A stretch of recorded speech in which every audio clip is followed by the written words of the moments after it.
Are we standing still? I don't know. Do you want to stand? Let's stand. It's been a while. It's been a while. Welcome back. Good afternoon, fellow Rotarians. I'm Reed Miller. I'm honored to stand here in front of you as the president of the Rotary Club of Portland. Welcome to our first in-person meeting since March of 2020.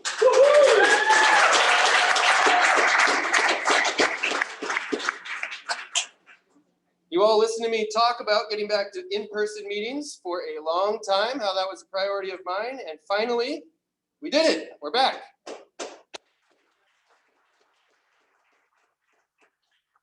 As things stand right now, this very moment, we will be meeting back here in 1 month from now, the first Tuesday of next month.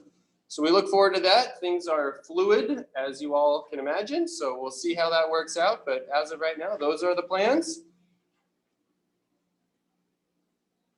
You all may be seated. I don't know how long we're going to do that for, but if anybody has any guests, please remain standing. And anybody that has any guests to introduce, please do so now.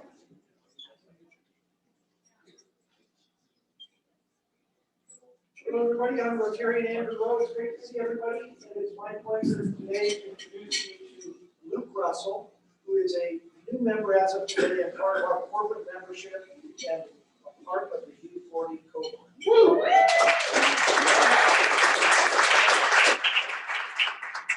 Hello, Rotarians. My name is James Mills. I'm a guest of Ken Franzen on vacation. I'm a prospective member and will be gearing up next week and look forward to joining you all and getting to know you. Thank you.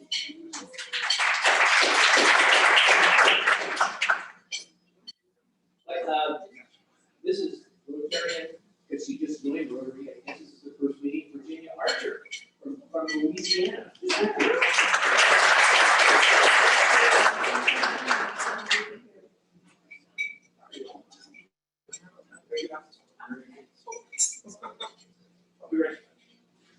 Hi everybody, I'm Lisa Seaves, new member, first meeting. Looking forward to getting to know all of you.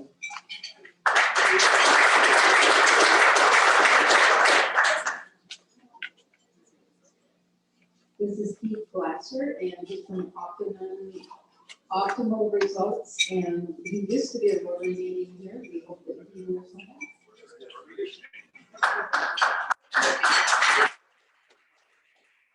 Nice to be back, and good to see some people that I knew when I was a member before. Thank you.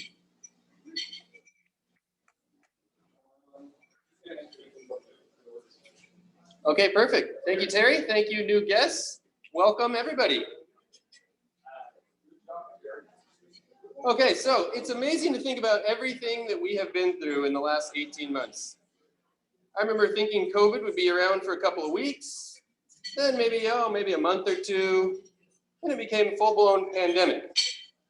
And we all got locked down. Every time we began to understand this thing, we got thrown another curveball. If the pandemic wasn't enough, we had to deal with the stress of a presidential election. Regardless of which side you were on of the election, it was brutal for everybody. I don't remember a time in our lifetime when our country was so divided. After all of that, I watched the Olympics last night. I rooted for the USA, the same as I've rooted for the Olympics over the last 30 years. It's amazing what the Olympics can do. It brings countries from all over the world together to compete at the highest level. The Olympics have brought us back together. Rotary has that same amazing power of uniting for a cause. Rotarians rally around doing the right thing and changing lives. Rotary has the power to bring us back together. When our lives get messy, we can always lean on Rotary. It feels great to be back.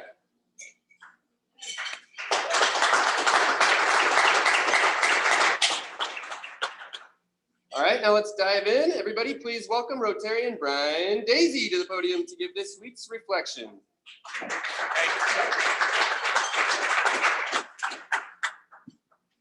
Good afternoon, fellow Rotarians and guests.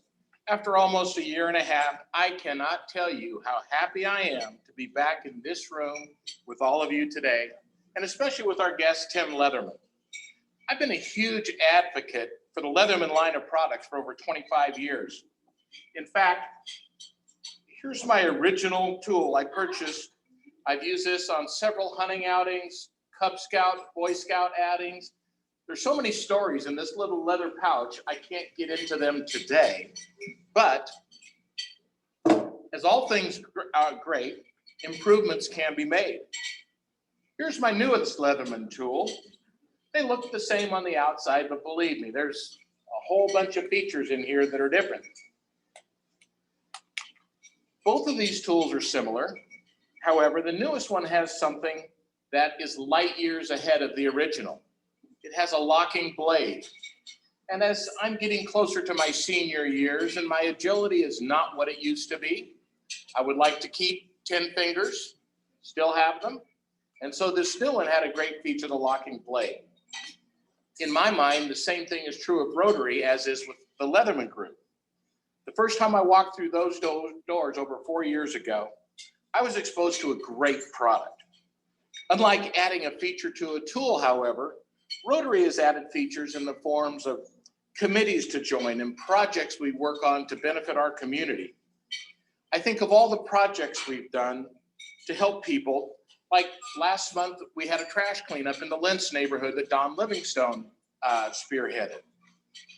Before that, last year, the U40 committee did a wonderful job planting trees out in the Hillsborough area. We've been ringing bells to benefit the Salvation Army for over 80 years. We always have a float in the Starlight Parade, and I would be remiss if I didn't mention being in the Toastmasters Club and watching people get their voice for the first time in public speaking. So to conclude, I'm so happy to be back here, and I'm looking forward to seeing all of you here in the room in the future. Thank you.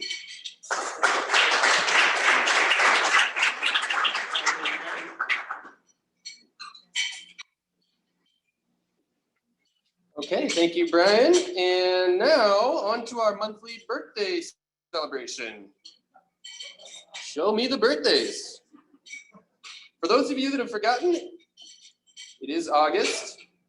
I'd be happy to say happy birthday to everyone that has a birthday in this month. Please take a moment to take note of the people with birthdays in this month. Don't forget to wish our fellow Rotarians a happy birthday.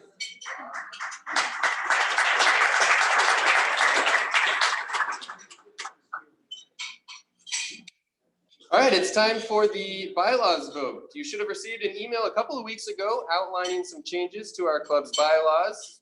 Essentially, the board is proposing to change the membership process to allow new members to join without having to wait around for a board vote. Also, they are recommending a change to the amendment process to allow the board to make changes to the bylaws without having to ask the full membership for a vote. If you are in favor of these changes, please raise your hand and say aye. Jim? I think we should. Please proceed.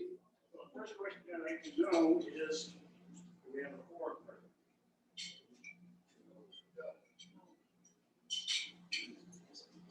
Have you done a count?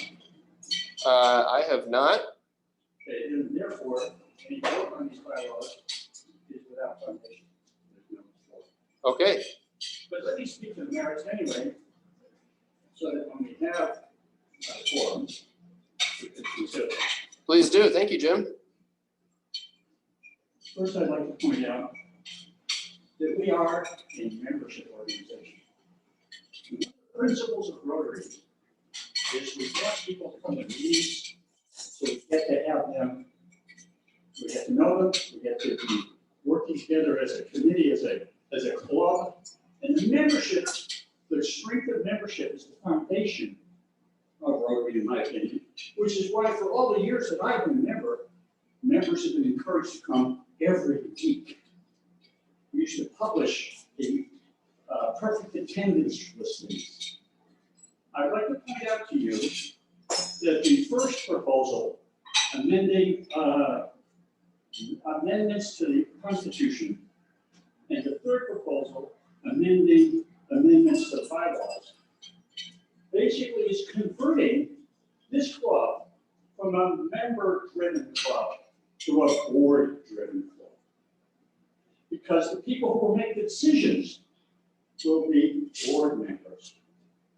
And on its face, I oppose that because I want the members deeply rooted in this organization, speaking to this organization, voting for this organization, and making decisions about it.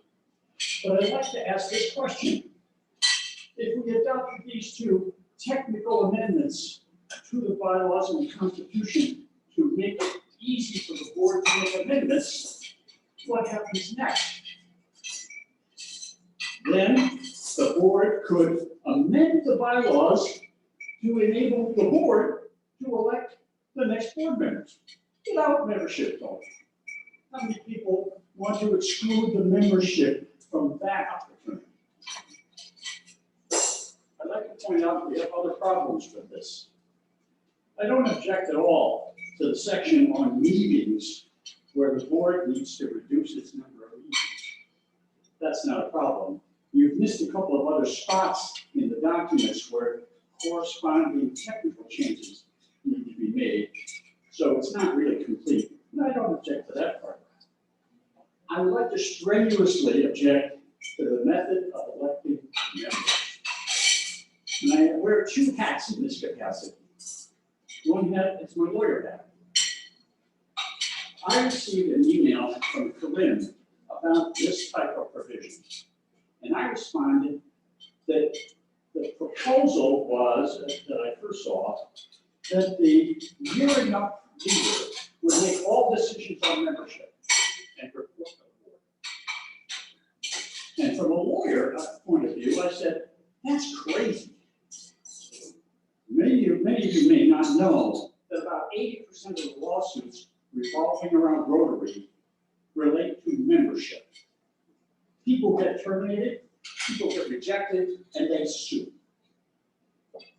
In our club, the board of directors and the officers are insured under a D&O policy.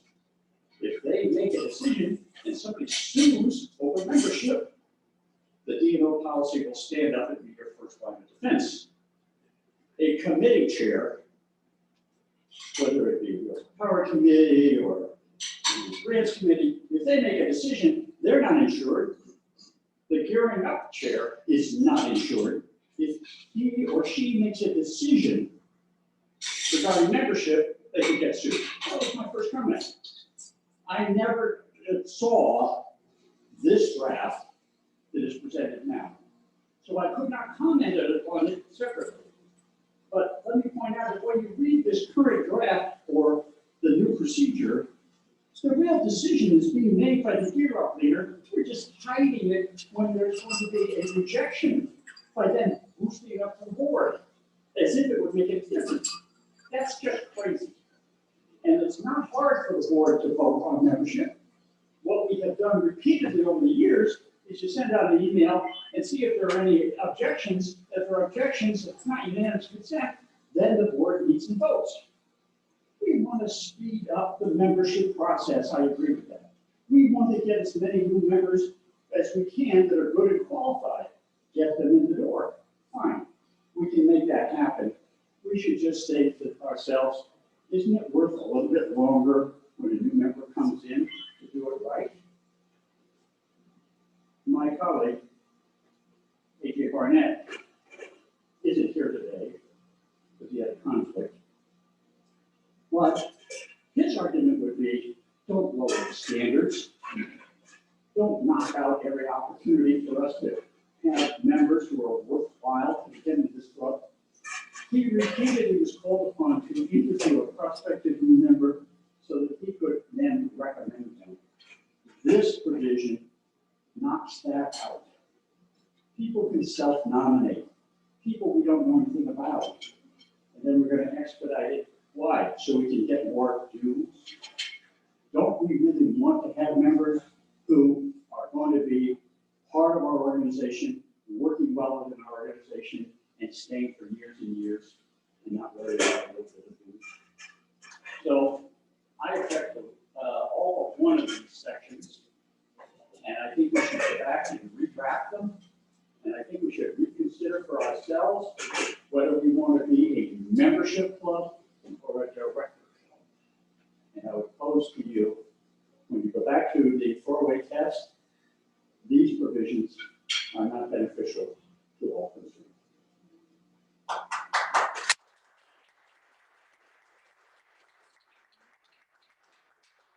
Okay, well, thank you for your comments, Jim. We appreciate that, and we will be readdressing the changes. Okay, fellow Rotarians and honored guests, on behalf of the Rotary Club of Portland, it is my privilege to welcome a new member today. Please allow me to introduce and welcome to the stage Edward Gutierrez. Please provide a brief introduction of yourself to our club.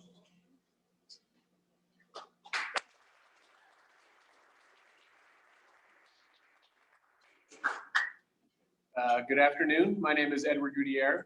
I'm from Omaha, Nebraska.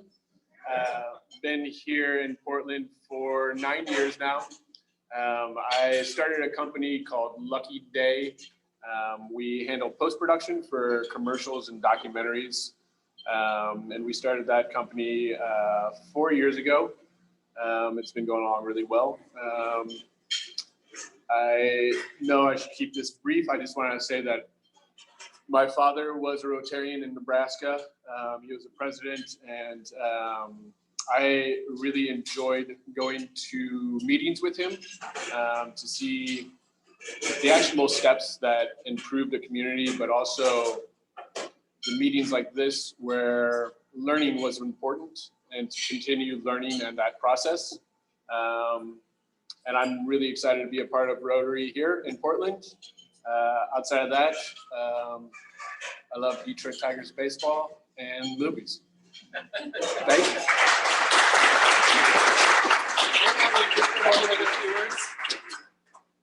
Okay, now I would like to say a few words to our newest member, Edward. I want you to know that we believe becoming a member of the Rotary Club reflects how you conduct your personal and professional life. We all share your drive to give back, and I'm looking forward to you using your skills and your talents to make a difference in our community, as well as to connect with your fellow Rotarians. Everyone, please stand and welcome your fellow Rotarian, the newest Rotarian in the world, Edward Gutierrez.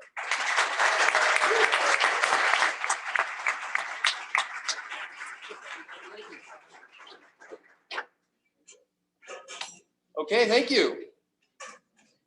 And now we have an extra special announcement from Nihad Awida. Welcome to the podium, Nihad. Here's an announcement about the golf tournament.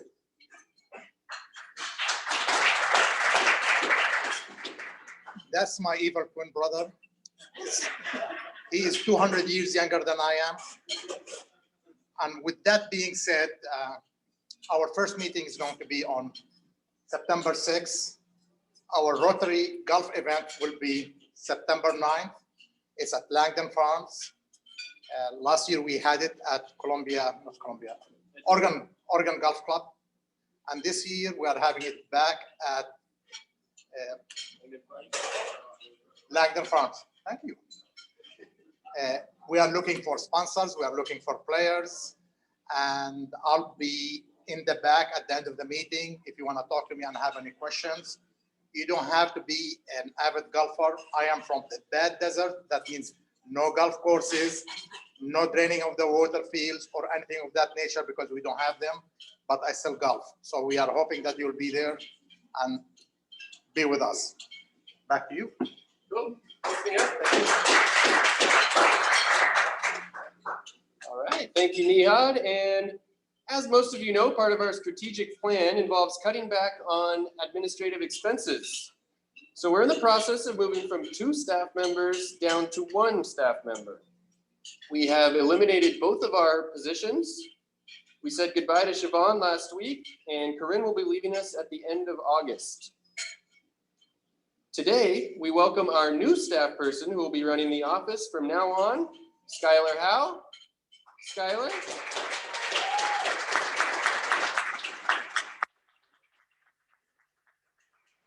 Skylar, would you like to briefly introduce yourself to our club? Thank you. Hello, I met many of you already, but it's very nice to see you all here today. I'm Skylar, and I'm really, really excited to be working as your new administrative manager. Really excited to see how we can work together to make this club grow and thrive as we move into the future. And I'm just really happy to be here. I've been involved with Rotary for the past 7 years. I was an exchange student to France when I was 18 years old. So I have a very deep connection to Rotary, and I'm just so excited to be able to keep working with Rotary in the future. So happy to be here and excited to meet and get to know all of you.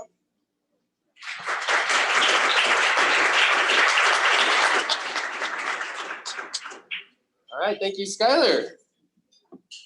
And now please welcome David Knoll with an update on our Youth Exchange Committee. David.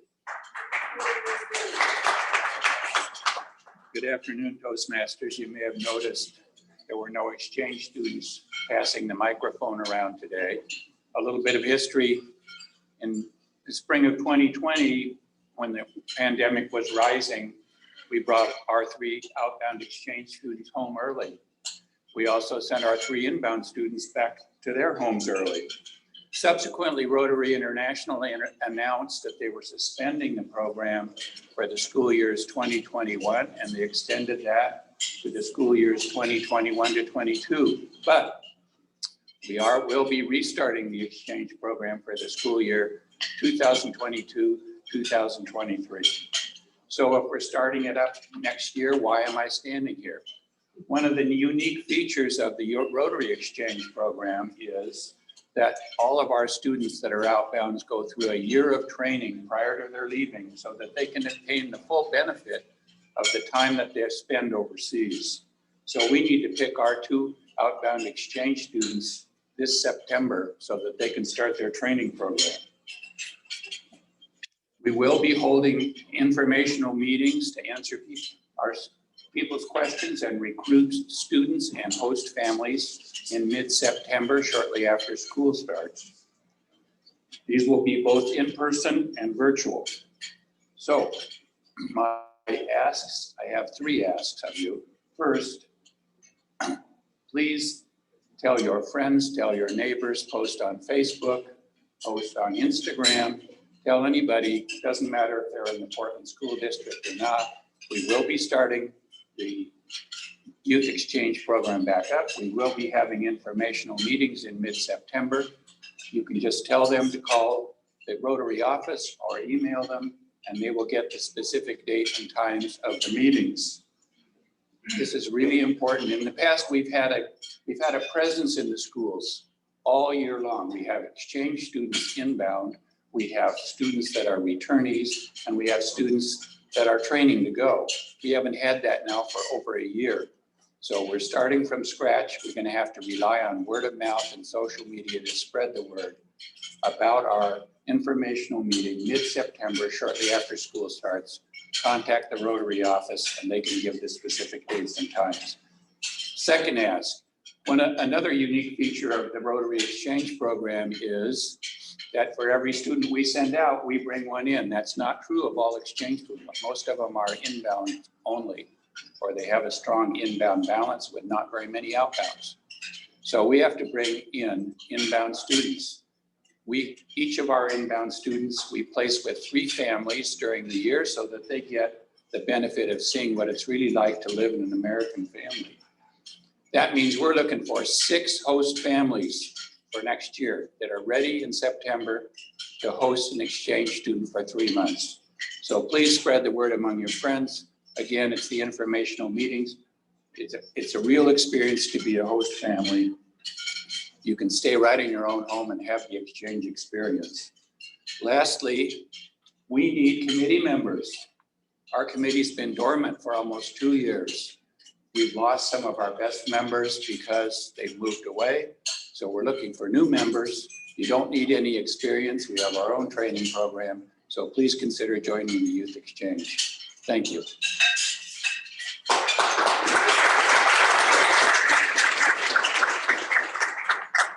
David, I have a couple questions for you. When does the Exchange Committee meet? We meet the first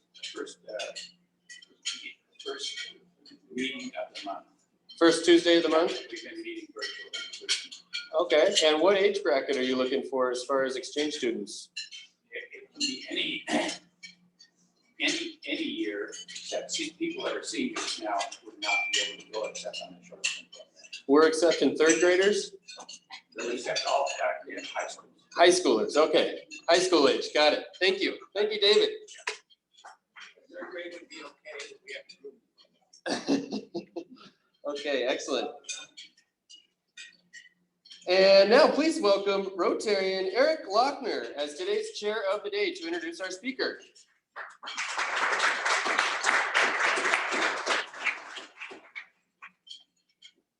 Oh, that picture doesn't look quite right on me either. So last March, one of the last things I was able to do before lockdown is get a tour of the Leatherman factory with Tim. And I brought along, like Brian brought his today, I brought my father-in-law's Leatherman tool. And Tim was gracious enough to etch on there. He wrote, "Keep on fishing, John Frank," and then signed it. And when I gave it back to my father-in-law, he said it had already been one of his most prized possessions. And he said now it was even more so. And I mention this because people like John Frank and, like Brian, who own and regularly use Leatherman tools, they love their Leatherman tools. And we have Tim Leatherman to thank for that. Tim graduated from Oregon State University in 1970. Oregon State fans. He had a degree in mechanical engineering. He's the inventor of the original Leatherman tool and the chairman of the Leatherman Tool Group. It's a company that he founded in 1983. The company now employs more than 400 people in its manufacturing and headquarters facility here in Northeast Portland, and offers more than 30 different styles of multi-tools, pocket tools, and knives. Him and his wife Chow live in Portland, where he continues to work on his post-retirement goals, and I quote, "More tennis, more movies, more reading, more travel, more fishing, and more sleep." And so to confirm for us that yes, there really is a Mr. Leatherman, please join me in giving a warm Rotary welcome to Tim Leatherman.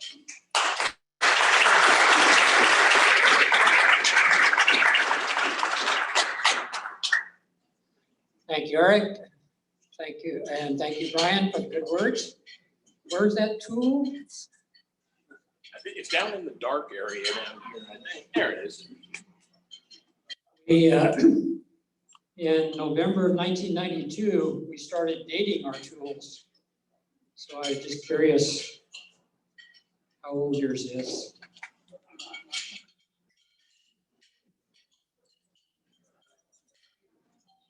August 1994. Wow. You're a couple years past the guarantee, 25-year guarantee. Fortunately, I don't need to. If any of you have tools that are more than 25 years, you're still using them and never need service, be sure to send them in. We'll be happy to take care of you. Well, it's a pleasure to be here. It's almost a year in the making. I mean, since I was originally scheduled to speak, so it's very nice to be here. And as Eric mentioned, today, Leatherman is a company that has more than 400 employees. Our manufacturing facility is right here in Portland, Oregon, with more than 100,000 square feet. And we export to more than 70 countries around the world. But it wasn't always that way. The idea came when my wife and I took a budget trip to Europe in 1975. We bought a $300 used car in Amsterdam and started driving around the continent. We actually ended up driving all the way to Tehran, Iran, and back. During the trip, I was carrying a pocket knife, but there were times when we stayed in cheap hotels or driving the car when the plumbing needed fixing or the car needed fixing.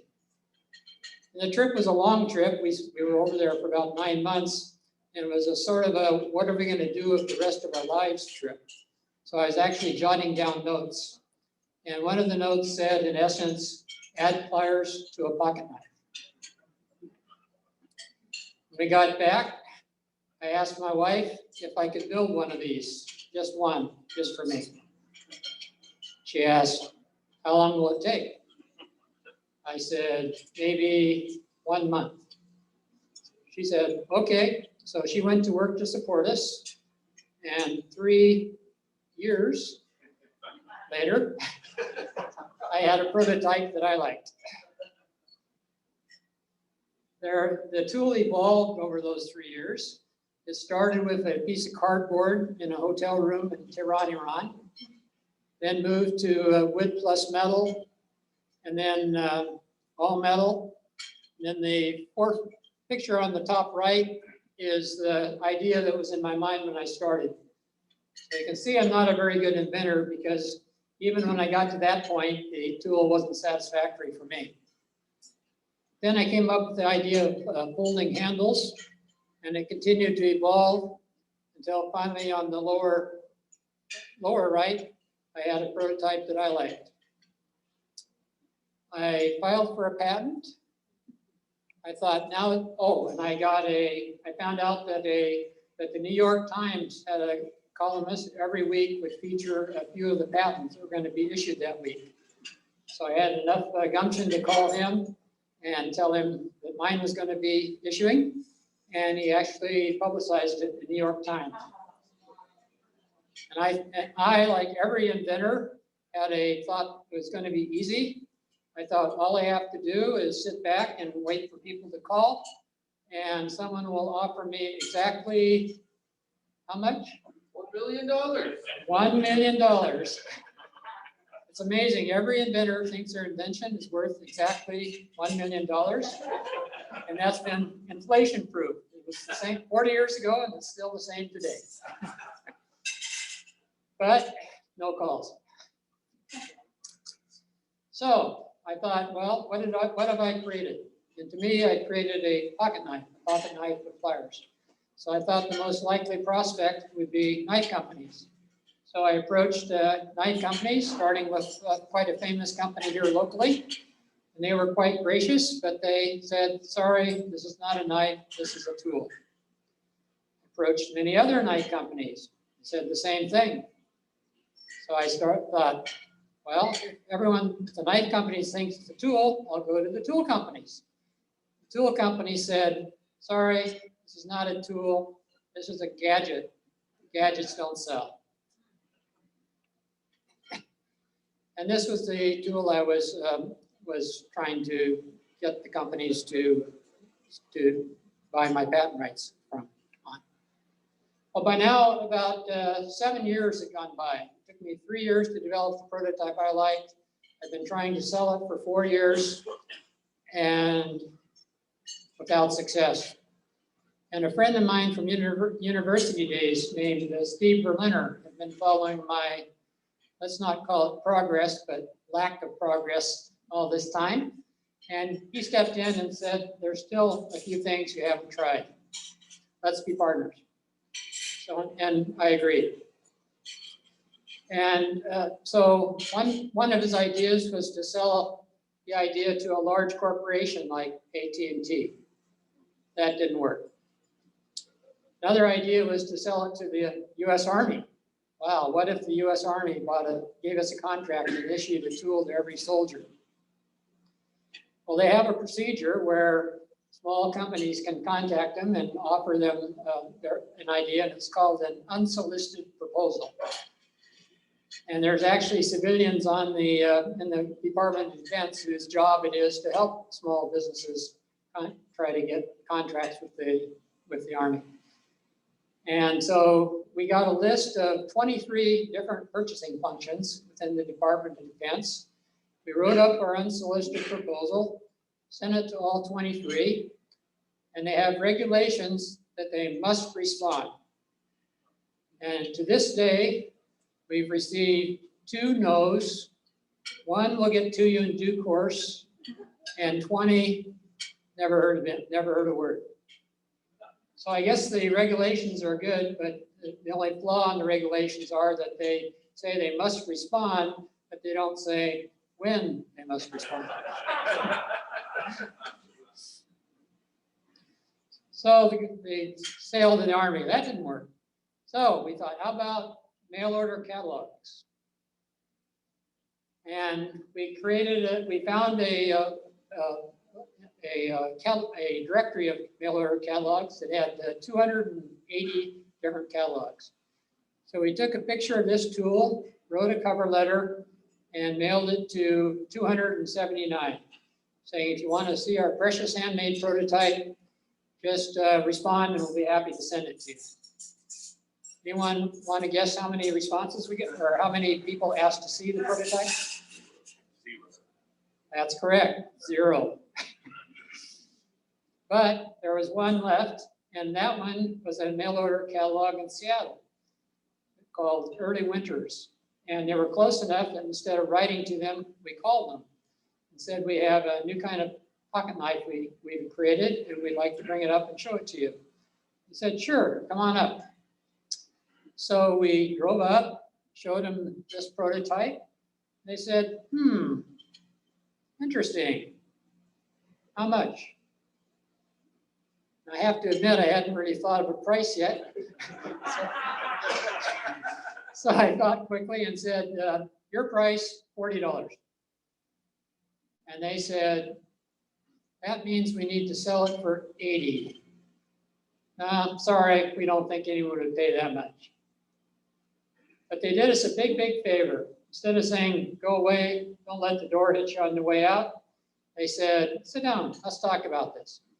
And they said, how could you make the tool less complex and less expensive? And I said, well, the first thing is there's a clamping feature in the tool.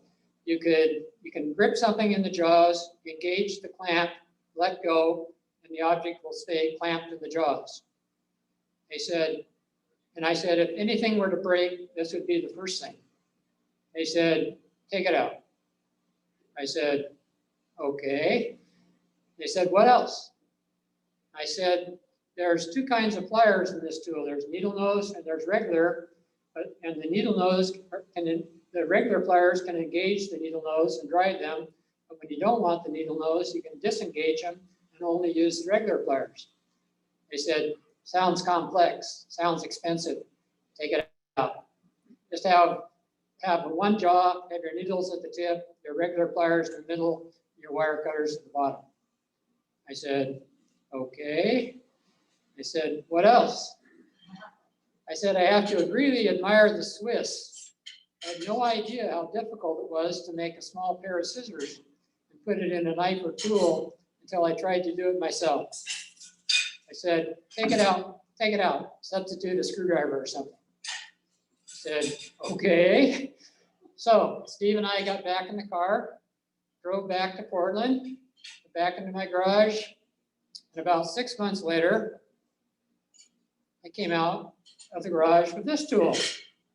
Now, many of you, including Brian, probably recognize this. Looks very, very similar to the original Leatherman pocket survival tool, our very first tool.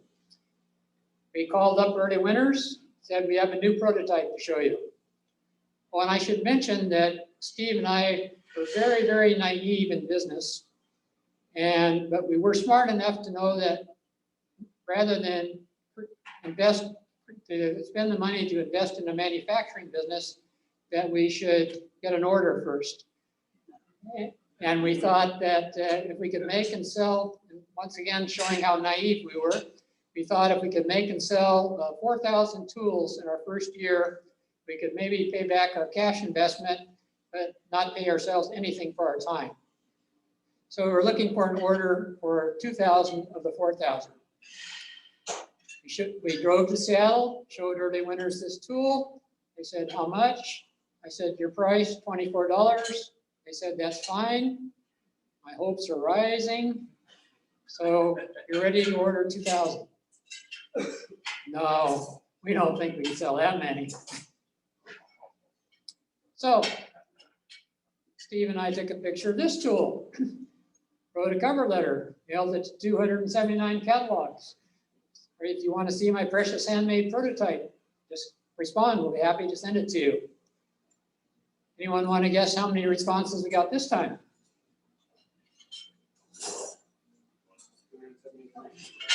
I see the correct number over there. 1. It was from this company. There must have been some correspondence that went back and forth, because I know for sure we didn't meet them in person.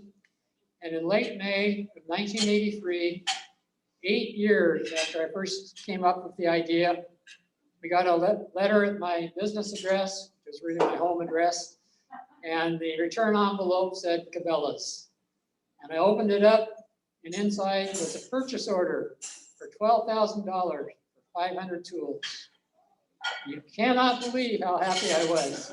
Finally, after 8 years of sale, I was climbing the walls and going across the ceiling. Finally, I settled down and called Steve. Steve was so happy. And then we both settled down and said, wait a minute, this is only 500 tools. We wanted 2,000. But we talked it over and we decided to accept the order. And we were very, very lucky because Steve's father had a metalworking business. And Steve's father agreed to let me move the equipment that I accumulated in my garage into his shop. And he also agreed to let us use his equipment. And he also agreed to let us use his employees and on a subcontract basis. And then we would pay him an hourly rate for the employees we used. So the order from Cabela's came in late May of 1983. The delivery was for December of 1983, late December, which gave us 7 months to get going. So we started, I had a pretty good idea of what was required to make the tool and had already lined up some potential suppliers. So we got busy. And as you can imagine, time went by very quickly. And during that 7 months, we got a call from Early Winters, the catalog in Seattle, saying, anything happening? We said, yes, we're in production. I said, put us down for 250 tools, also for delivery in late December. Well, a couple of days after Christmas, we got a phone call from Early Winters. Our 250 tools, where are they? So we're a little bit late, but we'll have them for you any day now. They said, we need them really badly because we have orders for every one of them. And here's an order for 500 more. And a week later, they called and said, the 500 are gone. Here's an order for 750. 2 weeks after that, they called back and said, the 750 have been sold. Here's an order for 1,000. We thought, wow, what's going on? And as it turned out, Early Winters had decided that this was the most interesting product they could offer their mailing list for that particular catalog. And they gave it the prime space. They gave it 2/3 of the back cover. And people saw this strange looking picture of this strange looking object that they'd never seen before. And they read the copy and they started ordering it. Paid their $48 to order it. And once they got it, they started using it. And then their friends saw them using it and said, what's that strange looking thing in your hand? And the person that bought it said, I don't know how I ever got along without this. This is the best investment I've ever made. You too should have one. And so it just snowballed and snowballed. And as it happened, Cabela's sold their 500 just fine. And then it's turned out that once the catalogs got a sense that there was a hot product, and everyone wanted on board. And all those catalogs that had received those letters in the past, they called up very innocently saying, oh, I wonder, we hear you have a new product. I wonder if you'd mind sending us a sample. And Steve and I were once again smart enough to say, instead of saying, you idiots, why didn't you answer when I asked you? You could have had an exclusive. We said, oh, sure, we'll be happy to send you a sample. So we started getting orders from catalogs like L.L. Bean and Eddie Bauer. And even that first year, we got orders from Neiman Marcus. So as it turned out, in the last few days of 1983, we were able to ship about 200 tools. And then the first full year, when we were hoping to make and sell 4,000, business was so good that we were able to make and sell almost 30,000 tools. And the following year, almost 70,000 tools, which led to the go-go years when the original pocket survival tool went from 200 units in 1983 to over 1 million units in 1993.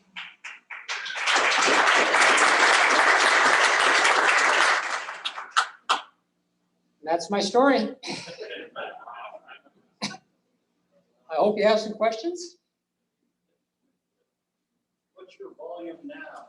Now, our asked question is, what's our volume now? Our volume now is 8,000 per day. How many different products do you guys have? How many different products do we have? We now have about 20 basic products in our line, and within the 20, there are small variations in color and small features. What's your primary sales line? How do they get, most of them get sold through catalogs or online or direct or what? This primary sales line is mostly through what we call brick and mortar. We sell direct to the stores. Or originally, well, at the very beginning, we just sold direct. Then as volumes increased and we started to be able to have better margins, we were able to use manufacturers' reps to represent us. And then in the last few years, we've switched from manufacturers' reps to using our own sales force. We now sell, I was very concerned about this, but a lot of other companies pioneered the way, so it seems to have worked out. I was very concerned about competing with our own customers, but we now offer direct sales over the internet through our own website. We also export a very significant number of our tools, more than 30% of our tools. And our export channel is through distributors in each country. Tim, I assume you made a very conscious decision to keep your manufacturing here in Oregon. Can you talk to that at all? Yeah, the question is, Eric said he assumes I made a conscious decision to keep my manufacturing here in Oregon. Can I talk to that? Yes, I can. So we started in Portland. I was born and raised here. If you ask me, what am I most proud of on this whole Leatherman journey, I'll tell you it's the jobs created. And there are jobs created right here in Portland, Oregon. And in my mind, the Leatherman tool became a new product category, whereas I thought it was a pocket knife. And well, if you imagine a spectrum where on this side is pocket knives, and on the edge of pocket knives is a Swiss Army knife, and then on this side is hand tools, where you have pliers and scissors and screwdrivers and saws and files. And I imagined I was right over here next to the Swiss Army knife, but as it turned out, the market saw us as being in the middle and saying, not a knife, not a tool, but a pocket tool, a whole new category. And they said, when the Leatherman tool came out, they said, thank you. Where have you been all this time? We've been waiting for you. Of course, they didn't know they needed it until they saw it, but it became a whole new product category. So that's I think has been a real factor in our success, being a whole new product category. And I think that the jobs created were in addition to the world supply rather than a cannibalization of somebody else's jobs. Yes, sir. Did the Army ever get back to you? We've never gotten that contract where the Army's issued a tool to every soldier. But we have gotten lots of business from the military where the commander of a unit has discretionary funds, and they'll order tools he or she will order tools for his or her soldiers. And then we also have a lot of private sales through the AFES and the Army Exchange, Navy Exchange.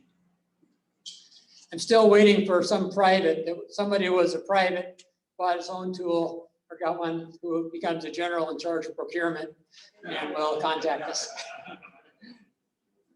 Yes, sir. Jim, I assume that you were able to patent this and that you patent back in the 80s. And who is your competition? Yes, I did file for a patent. There's a bit of a story there. The tool I filed for 3 different parts on 3 different areas of the tool. First of all, for that clamping feature I mentioned. And secondly, of all of the 2 kinds of pliers, one driving the other, but being independent of each other. And the third was the folding handles.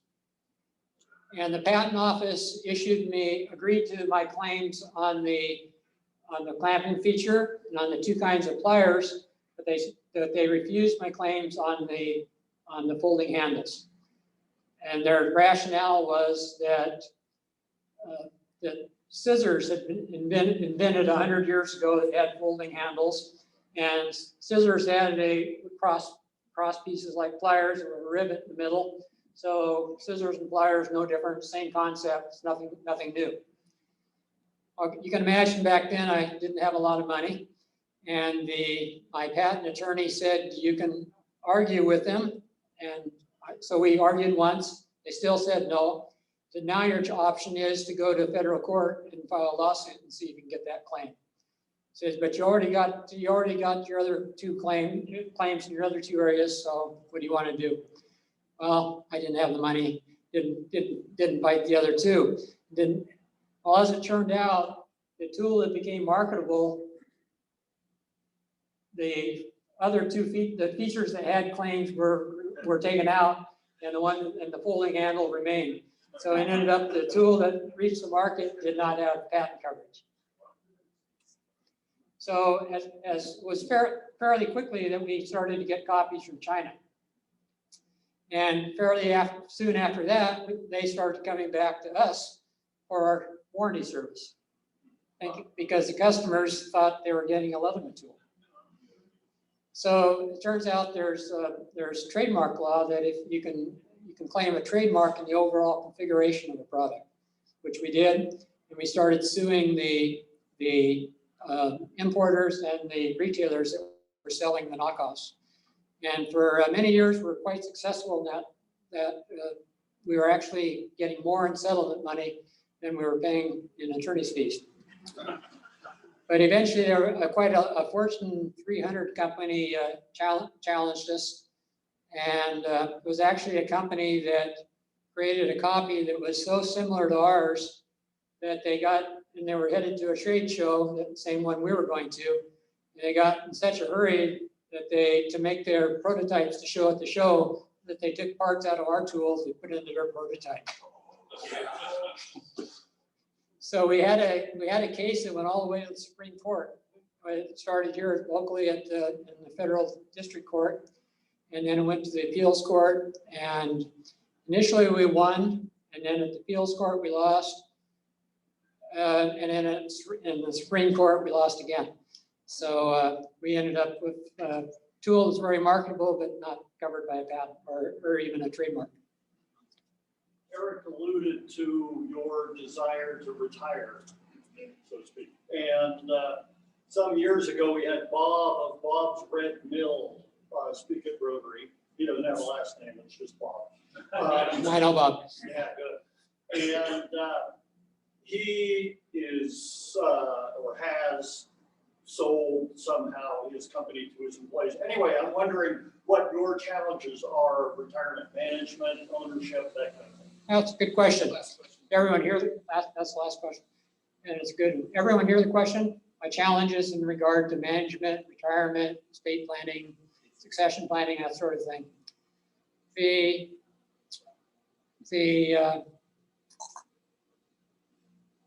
I've created 4 guiding principles for Leatherman. And the first, which I hope that, well, the first is for Leatherman to always be the dominant company in the multi-tool category. The second is to make what we sell in our own factory in Portland, Oregon. The third is to always be a privately held company in the Leatherman family. And the fourth is be a great place to work for committed employees. And I'm hoping, I have a son, and my son is being mentored to become a good owner of Leatherman. And I now have a couple of grandsons, one's 3 and one's 6 months. And so I'm hoping that at least one more generation, I'm quite positive the company will be privately held, and those 4 guiding principles will apply, and hopefully for a long time after.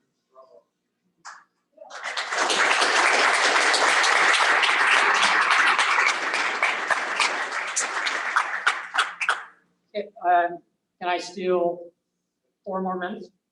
How about 40 seconds? 40 seconds. All right, everyone think of a number between 1 and 100. Hey Siri, give me a number between 1 and 100. 48. A random number between 1 and 100 is 38. 38. Who is closest? 42? 33. 42. So you're 4 off? 73.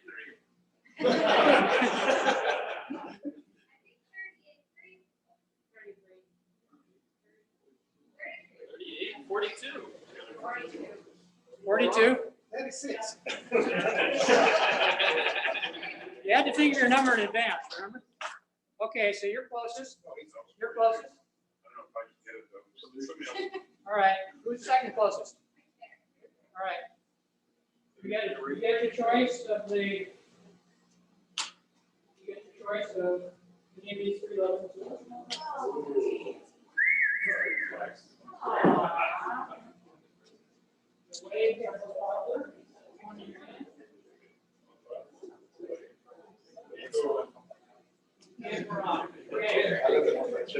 Want to use? Okay. Better hurry. I only have 30 seconds left. All right. Who else? Who else? But I was close.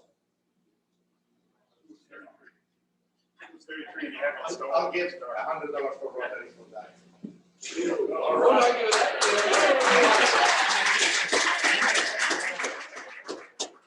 We're getting somewhere. All right. All right. Do we have a bid for 150 for the next one? So is that the deal? You don't want the tool? No, take it. You take the tool, but you're donating? All right. He's a good Rotarian. Actually, you didn't take the wave. You took the raptor, but that was a good choice too. Okay. And one more. This is Serge.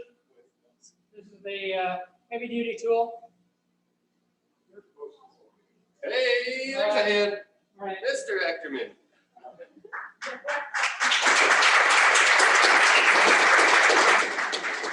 How much are you doing? I like it. Okay, see, I'm making money on your 40 seconds. Yeah, you can All right. come back anytime. All right. Who has a grandchild less than 1? 1 or less? I've got a child less than 1. All right. Child, Anybody else have a child less than 1? Oh yeah, that's me. Yeah, I guess That's counts. all right. That was the most part. Awesome. All right, and then the rest of you, anyone else that wants a consolation prize, we do have more Leatherman tools. It will go on your lapel or on your tie clasp. Cool. Put those up here. You guys still have 20 seconds? You still have 12 seconds. All right, I wanted to show you that a Leatherman tool is a good tool. And the demonstration is to show that it's precise and strong. It's precise enough with the wire cutters to cut paper with a scissor. And it's strong enough to cut this nail. I know this nail well because I worked my way through college as a construction labor pulling these nails out of concrete forms.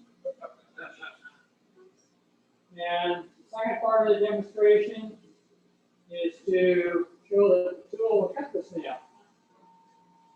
And I can't do it with my bare hands. So I put the tool on the fixture on the floor, and on the handle, that will fire, and then, yeah. Oh! And before you plug, let's see whether it's the nail in two pieces or the tool?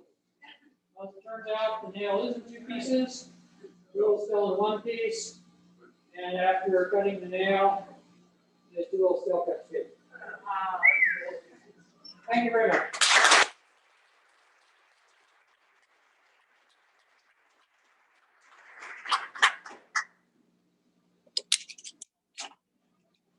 Thank you, Tim. All right, thank you so much. And thank you, Brian, for your reflection today. Thank you to Eric for providing our speaker introduction. And welcome to the club, Edward. Absolutely, and we appreciate you taking the time to speak to our club today, Tim. It was a great presentation. We would welcome you back anytime as a guest or maybe a future Rotarian. Thank you to our volunteers that helped make today happen, to Maria, to Carol, to Angel, and to Terry. And special thank you again to Angel for putting together a great volunteer crew. George Casper, thank you to you for helping set up today. Thanks to Bob Dernetti, our new greeter extraordinaire. Thank you to Maggie and to Patsy for helping out at the front table today. And thank you for Brian Daisy putting together our reflections moving forward. So thank you to all of our volunteers. As you all know, we are downsizing our staff, so the volunteers are that much more important. So thank you for everybody that's stepping up to help our club move forward. As we close today's meeting, let's all remember why we're here. We serve to change lives. Let's continue to focus on the lives that we change. Let's continue to step up and do the right thing. Thanks again for joining us today. This meeting is adjourned.